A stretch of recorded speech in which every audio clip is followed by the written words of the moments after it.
Hello, everyone. Welcome to this week's podcast. Welcome. I love doing these things, and this week is Thanksgiving, so I tell you what, it's going to be some good cooking. Oh, yeah. Yep. I can't wait. Going to take that wild turkey that I caught, and we're going to cook it up, and caught. It was running around in the front yard, and I caught it. Butterfly right in net. Costco, man. Oh, yeah, there you go. Could do that. Yeah, Let's try and do that. Get a Let's bigger put a butterfly wager net. on that. You should. I'll put some money down on that. All right. $50 if I catch it. $50 if you catch it, but you give it to me. How about 75 if I catch it and then give it to you? Okay, you give me $75 then? No. Going the wrong way now. This is all what it's about.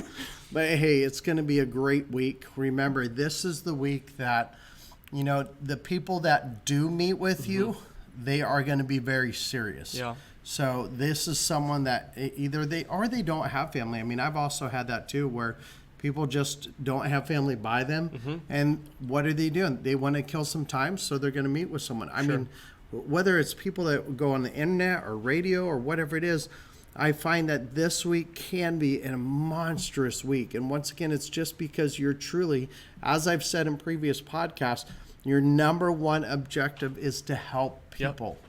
And what better way to help them and help them be thankful than know that they can retire without worrying about anything. That's right. Honestly, I mean, I love it. The people, and this isn't new annuity guy saying this. This is statistics speaking that people that have annuities and guaranteed income are happier and more thankful during retirement than anybody else. Because think about it, you just don't even have to worry about if the money's coming in or not. So right. What are we talking about today? Well, being that it's Thanksgiving week, Chad, I thought it would be pretty good for us to talk about the basics. Think about Thanksgiving seems like a basic holiday, but the reality is, it's such a great time to spend with friends and family and eat lots of good food. And I don't know about you, but for me, I prefer a Thanksgiving bowl where all of the hot food goes in together in one big thing, stirred up with a spoon, and you eat it like a casserole. That's the way I do it. If somebody else out there listening does that, hey, shoot me an email. We'll talk about it sometime together and how amazing that is. I was just thinking that there's a place called Earl of Sandwich. I've been there. Yeah. You took me there. Yeah, it was. Yep. Yeah, where they do that Thanksgiving sandwich where it has the turkey, the gravy, the corn, and then it has the cranberry jam all in gotta one have the sandwich. cranberry. That is good. It is good. Yeah. It is good. Anyway, Smash it together. Are we talking about annuities or food? No, we need to get back to the basics. That's God. really what we're going to talk about. We're Is taking the a basics. short break so we can eat something. And now our mouths are we don't watering. have leftovers yet. No, I know. So basics of annuities. Yeah, what do you consider the basics? What are kind of those fundamental, foundational things that you just got to get these things right? Yeah, with the basics of annuities, and I review this it's very consistent that I go back to the basics of annuities. And the main reason why is because we forget. I think of some things like, man, it just popped in my head. I have a sledding analogy that I used to use in Colorado, and it was so right, where basically when you're in your teens and your 20s, you go sledding down a hill. You don't even think twice about it. You just eat it. You run back up the hill. Then you're in your 40s and kids are like, hey, go sliding down the hill. And you're like, okay, I'll do a couple. And you eat it a couple times. And you're like, yeah, I'm not doing that anymore. And then your 60s and grandkids are going, hey, well, if you'd hurry up, I could be a grandfather before I'm 50. But anyway, but you're a grandfather and the little grandkids are going, Grandpa, do it. You're going, no, I think I'll just watch this one. I don't want to risk it. It takes too long to recover. If we treated our money the same way as we did our bodies, we might be in better shape because we're more conservative as we go to older, realizing that when you get hurt, it takes longer to recover and you don't have time to recover. So when you're older and you lose money, it takes longer to recover. I mean, think about this. If you're already retired and you're in variable accounts, then you don't have time to recover because you're not going back to work. Right. So the basics come down to safety, security, guaranteed income you can never outlive with no risk to the market. That's the basic of basics. Safety, security, guaranteed income you can never outlive with no risk to the market. But then we also talk about the basics of annuities. How does an index work? How does the income rider work? I go into those basics because I don't want to forget the basics of annuities, Right. because it's the basics that actually attracted me to this industry over 16 years ago. Yeah. So yeah, I think the basics are very important. This is why we have people that go into our academy and they go over and over and they review over and over and over again the same thing. And why? Because they're trying to get it so programmed in their head to where when they start to forget the basics, they get back to the basics. If you think about professional athletes, they're constantly thinking of the basics of the swing, the basics of the running the route, the basics of conditioning.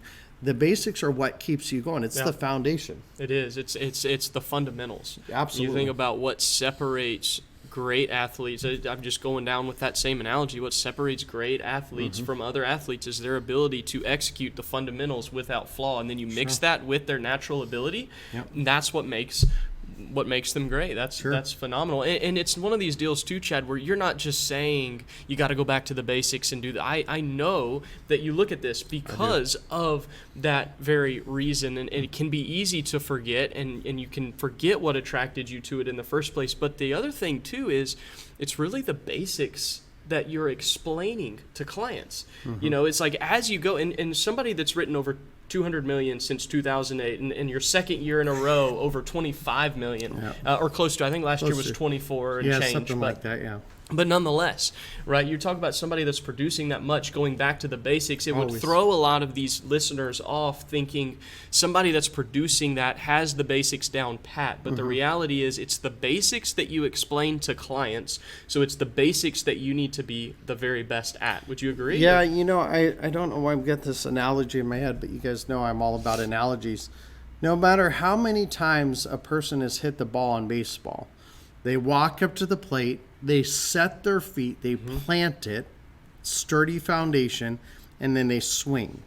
And I think about that when I go up to a client's house and I'm sitting down, I'm planting my feet, so foundation, fact finder, what do I do, why do I do it, and who am I, how do I help them. But then I go into that fact finder, those are the basics. You cannot do anything till you get that done. You can't recommend a product, you can't find a solution to their problem because you don't even know what their problem is. So the basics is the fact finder. That's good. You know, when I'm making a phone call, what's the basics there? Seeing if they're even qualified for me to help them. Can I help them? Do they have enough money where I can actually make a difference? Or do they have 30 or 40 or 50 grand that they're planning on me trying to build this huge retirement off of? I can't. You know, that's called emergency funds and savings. So the basics is so important to get back to. Once again, why do you do it? What's your purpose? Why are you helping them? Can you provide a solution to the problem? And then after the basics, what type of product are you going to use? Which one meets the need? It's all down to the basics. Yeah, I mean, it really is. It's basics repeating themselves over, and over again. I mean, it's a process. Which becomes robotic. It does, exactly. Yeah, you're literally just sitting there going, I don't even have to think about this because I do the same routine every time. Now, obviously, the situation changes because every person has a different amount of money. Every person wants to retire at a different time. Some are married, some not. I mean, there's all sorts of circumstances, but it's robotic in the process. I meet with them, I tell them what I do. Once I tell them what I do and how I can help them, I find out I do a full fact finder. Right. Then I find out what the problem is. Well, then I explain how the product works and how this solution can help their problem. So it's just robotic. It's consistent. Well, and what I love about the way that you do robotic is it's robotic from the standpoint of it's consistent. It's the same thing every single time, but it doesn't lose the human aspect. The way that I think about it, too, this idea of roboticism is like a music artist that goes up on stage to sing one of their songs.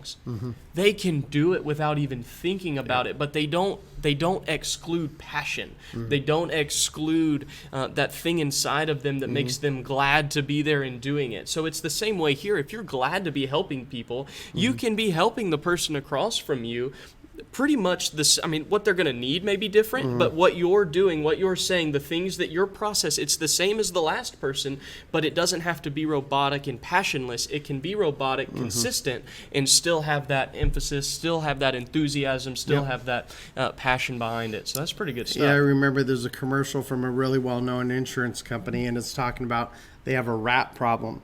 and this group Rat way back in the day when I was a kid, man. I mean, they would get up there and they would sing this song Rounded Round. It's kind of one they were really well known for.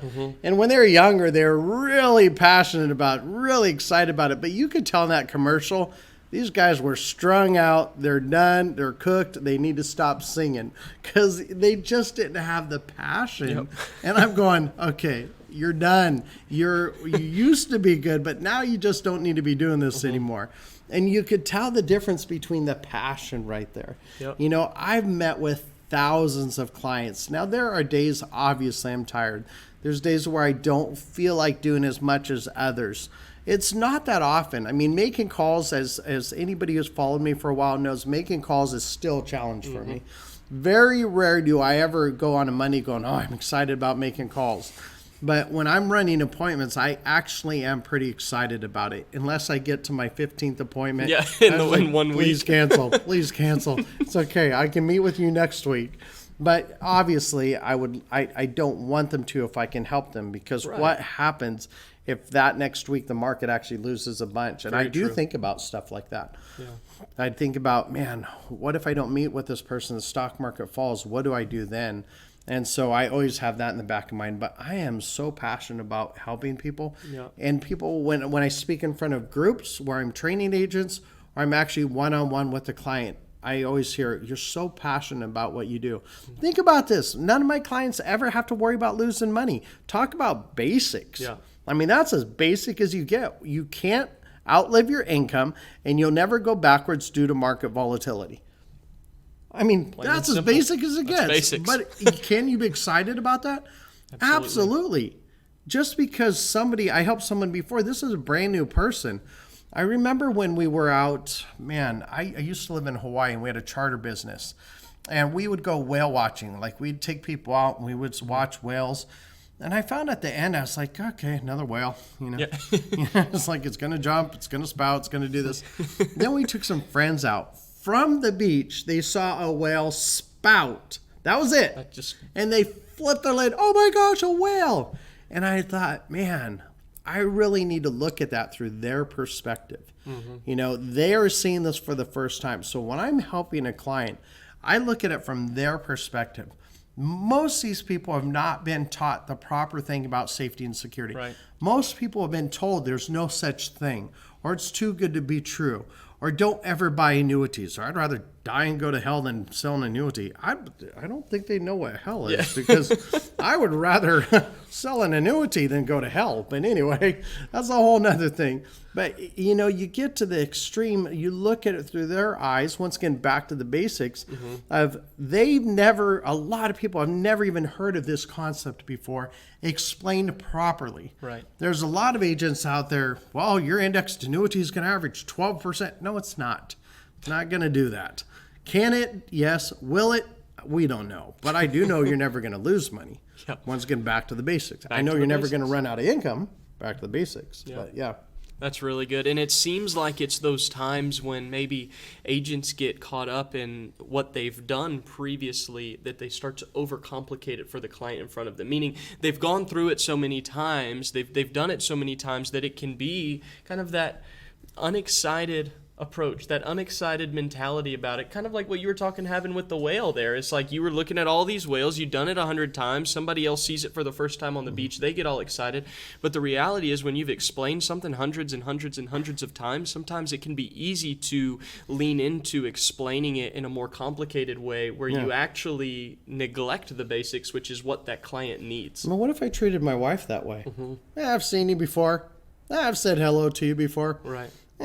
It's like, what are you doing? Yeah, the excitement needs to be there. I've been married for over 27 years, and I'm telling you what, we still get excited to hang out. You know, like one of my favorite things to do, and don't say I'm an old fart because that's just, I love just the wind down time where it's just me at night in bed, me and her just chilling out, reflecting on the day. And we do have a very consistent routine at times, but there's also times where we have brand new things that happen.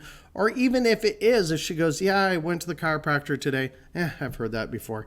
You know, I mean, how bad is that? So we got to think once again, Everything is new all the time. Excitement. I tell my kids all the time, you know what? We've never been to this age before. We've Right. never had kids this old before. There's so many people we help. They've never even heard this before. So don't let your kind of routine, not repetition. Yeah, so it would be a repetition where you're just doing it over and over. Lose that excitement. Remember, we are helping people in a situation in life where they've never been before. That's right. So get back to the basics and don't lose excitement. I would say Awesome. that. Yep. I love that. Well, I that's hope great. this helps you guys. And of course, happy Thanksgiving. Eat a lot of food and really enjoy time with your family. Have a great day and happy selling.